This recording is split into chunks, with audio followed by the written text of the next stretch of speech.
Episode 9, here we go. Now, even though SaskEd has approved this subject matter as acceptable to be discussed with students in the classroom, I would ask that you please not proceed any further until you've listened to it alone to determine if it's appropriate for your child to hear. So, where does curriculum come from? Is SaskEd only SaskEd? Is it part of something else? Where does all of this originate from? Now, really quickly, curriculum is formulated by a coalition of teachers, divisional representatives, and the Ministry of Education, and they look at all the research and material available, and they construct a curriculum. Now, they decide what to include, what to leave out, and the bottom line is they design desired outcomes, and teachers cannot deviate from the outcomes. So it is coming from the Ministry of Education, but teachers' personal views dictate how they teach. And the only governance that they are given is that it needs to be incorporated into every subject. And according to policy, it cannot be disagreed with in the classroom, which is all good, but where does it originate? So a substitute teacher got a hold of me about a year ago when they recounted a staff room conversation after the Million-Person March. And the comment from the teacher was in the staff room was, "Oh, they're just making a big deal out of nothing. We don't have SOGI in Saskatchewan. That's Alberta." Well, this is a tissue. Most of us say, "Would you pass me a Kleenex?" But it's actually Scotty's. Everybody says Kleenex. According to the Deepening the Discussion, Gender and Sexuality Diversity, which is what Saskatchewan's SOGI curriculum is called, in the resource pages, the references for teachers to use, the very first one is from Alberta Health Services. Now, these references come from Alberta Health, the Government of Alberta, the Government of Canada, Washington and New York, which is the United States of America, Australia, Ontario, and British Columbia. So I would have to say that just from that SaskEd is not just SaskEd. Now, if we look at the very first one, which is a Saskatchewan Education Resource, the Alberta Health Services document is a matrix. It is a developmental structure, and they divide sexuality up according to age, 0 to 2, 2 to 4, 4 to 6, and on we go. Under the ages of 0 to 4, and I quote, "From birth, penises will have erections," that's obvious, "and vaginas will lubricate."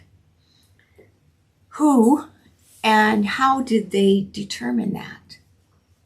That is an internal evasion on a child. So I just want you to hold that statement. We'll come back to it in a minute.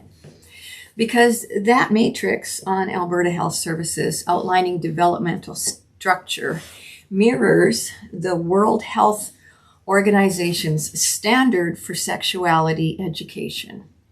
It's a framework for educational authorities and specialists describing which sexuality education needs to be covered in certain age groups.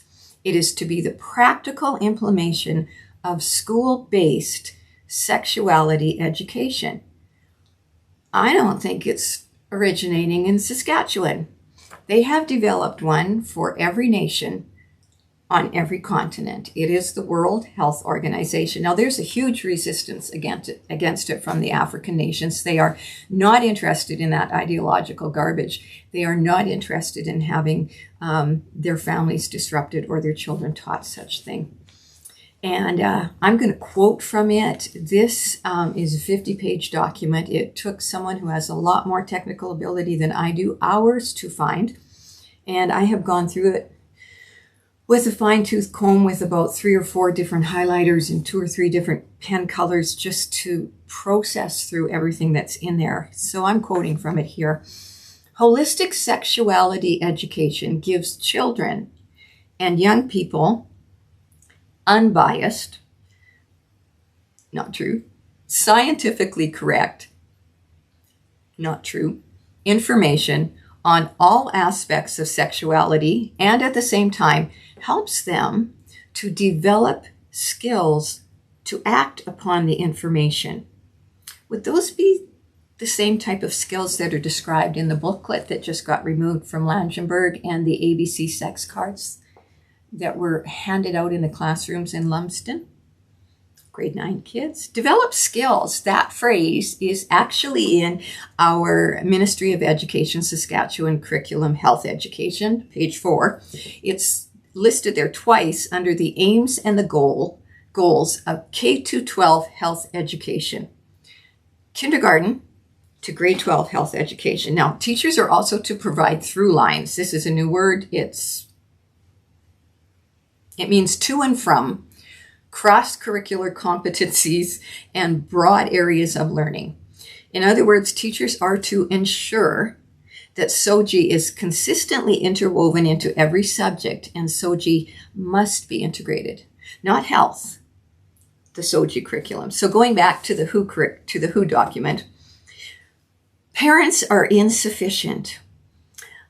That's just so familiar because that comes out of the mouths of teachers and the division office all the time. You are just insufficient.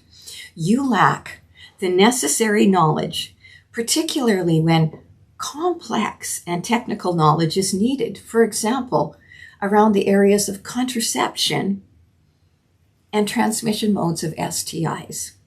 So you've managed to have children, but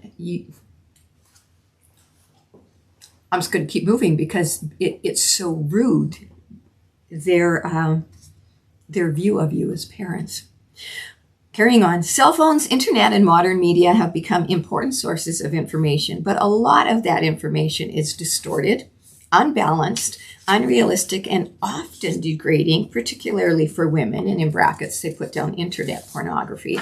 So we, the WHO, in setting up the standards for sexuality education, we need to counteract and correct misleading information and images. Now, International Planned Parenthood Federation is one of the contributors to this document. And I quote, "They work tirelessly and with great interest on this project to keep kids safe because parents aren't capable." I'm quoting. "Because there is content on the internet, we have to teach kids how to properly navigate online content to keep them safe." Now, that statement is both in the WHO document, it's in the Saskatchewan resource, the Alberta Health Education, but wasn't it Planned Parenthood who teaches there's porn for everyone's taste, and they are the ones who provided pornographic materials to the classroom? That's totally incongruent. Which is it? Because everything that we have exposed that's had to do with Planned Parenthood has been pornographic, unbalanced, distorted, unrealistic, and quite degrading. So that's quite a mixed message, and they should decide.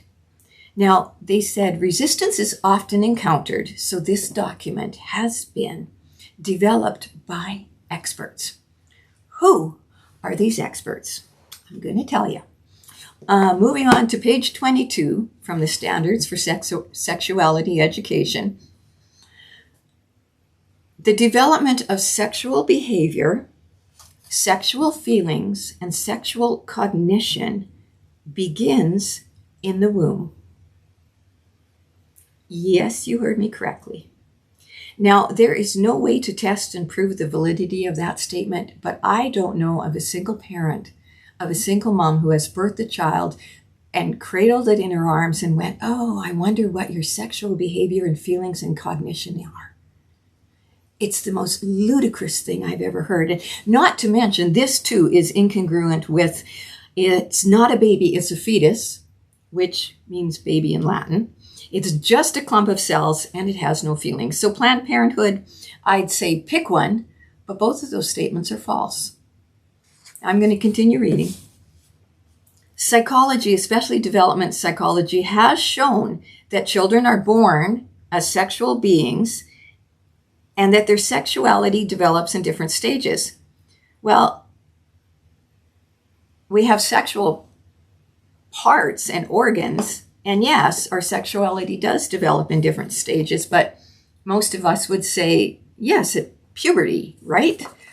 Well, According to the WHO, children have sexual feelings even in early infancy. Now, are they talking physical feelings or are they talking cognitive feelings? Because we are all born with nerve endings. And you're going like, okay, I don't know where that's headed, but that feels extremely uncomfortable. It's going to get a little bit more uncomfortable. I quote them, extensive observational research has identified common sexual behavior in children, ensuring this behavior is normal. Well, where did that information come from? Where is their proof? And if you can stomach it, here is a condensed and sanitized, as sanitized as I could get it, version. And we're going to go to Dr. Alfred Kinsey in the Kinsey Institute of Sex Research. He is world-renowned as the leading expert on sex. He started the Kinsey Institute of Sex Research. He video recorded and kept meticulously detailed notes and documented all of his research. It is still easily accessible to the public. His resource, his notes, his videos have never been scientifically replicated. The things that he did have been replicated, but not scientifically, and nor has his research been validated by anyone else. Kinsey claimed homosexual masturbation of young boys, sometimes for 24 hours at a time, is a valuable way to learn about childhood sexuality. Well, if they didn't learn it from Kinsey, who did they learn it from? The question needs to be answered. Kinsey's evaluation is that sexuality is a component present in the human animal, that's what he refers to them as, from earliest infancy, and all of his experimentation was guided and interpreted to support his pre-concluded theory. His data has been demonstrably proven to be extremely biased and his published results fraudulent. His goals were to change society's view on what normal sexuality was and to establish himself as the world's foremost sex researcher, which he accomplished by embarking on a worldwide tour of governments and institutions to share his findings between 1948 and 1956. He should have been arrested and put in jail. Well, Charlene, you're just a conservative pastor. Well, let's take a look at his research and you can decide for yourself. He began by questioning his research subjects, but discovered that before the ages of 6 and 7, they only had fragmented theories. That's true of everybody under 6 and 7 years of age. So he decided to experiment with children himself, at times with parents present and at times not. He and his research assistants did what they did to obtain the results they desired, and by framing the results from a cognitive consensual perspective. In other words, because their mindset was one of sexuality, they attributed that mindset to the babies and children. And yes, I said babies. He began experimentation monthly. He started with 2-month-old babies, went to 3-month, 4-month, 5 months, 6 months, 7 months, all the way up to 1 year of age. Using a stopwatch, he and his team recorded the number of orgasms each child had and the time involved to reach repeated orgasms. His first recordable data was with babies 5 months old. And after that, he gathered data from test subjects, and he went from 1 year, 2 year, 3 years apart until the age of 15. His findings: pedophilia is good for the child. Sexual abuse of children is scientifically legitimate. His claim was that orgasm is indicative of sexuality in babies who can't walk, can't speak, can't feed themselves. His claim was that children enjoyed sexual contact. That incest is a mutually positive experience for both the adult and the child, and he acknowledges the devastating effects as complications, but he blamed them on parental overreaction, law enforcement, and societal hysteria. there is a huge push in the deepening the discussion, gender and sexual diversity curriculum to erase societal norms. Now, Kinsey's laboratory was outfitted with a soundproof room, windows fitted with metal grills and special locks installed, making it impossible for the screams to be heard.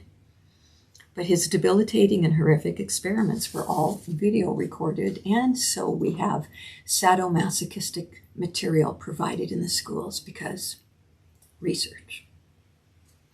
For decades, Kinsey's conclusions went unchallenged, and he is still looked up to as an expert on sexuality, and his assumptions pervade our governments and the sex education programs in our schools. Sexualization of children is not child care. Sexualization of children is not health care. Sexualization of children is not education. The babies and children, and even the preteens and teens in Kinsey's experiments, did not give consent.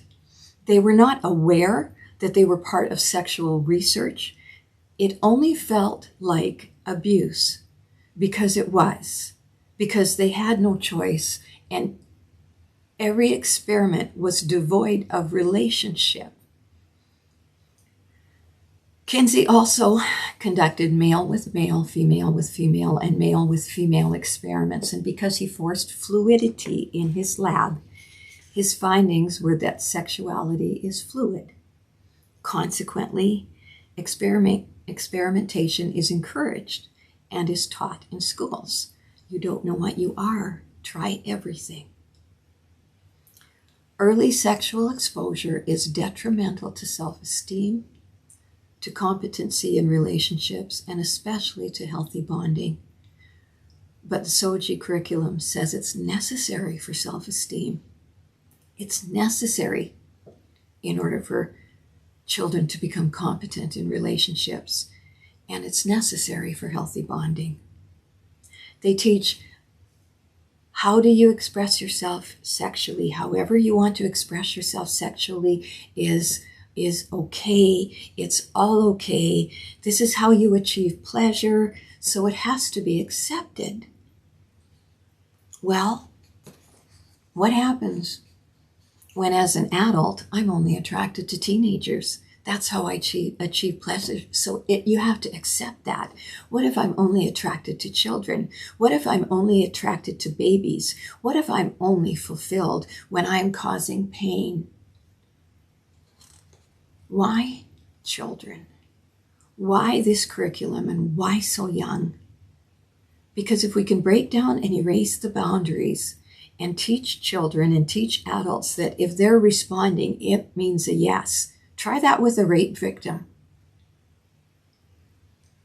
If it becomes consensual in our society, it can no longer be deemed illegal. And that's the goal. Parents, you teach your children about private parts. We cover our private parts.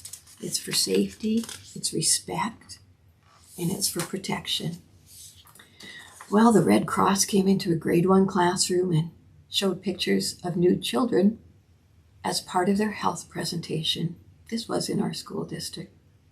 They just uncovered the private parts that you taught your children to cover with boys and girls in the same class in grade 1.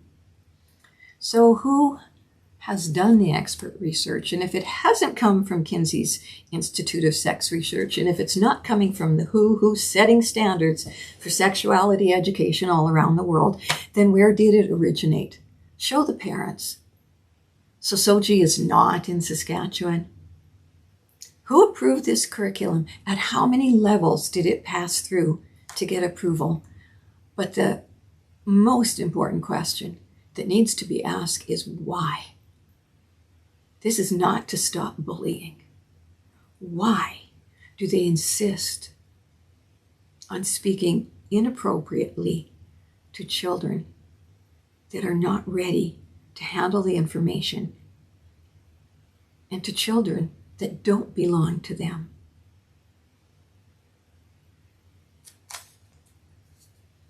It's time to start asking some questions. More importantly, it's time to get some answers. See you soon.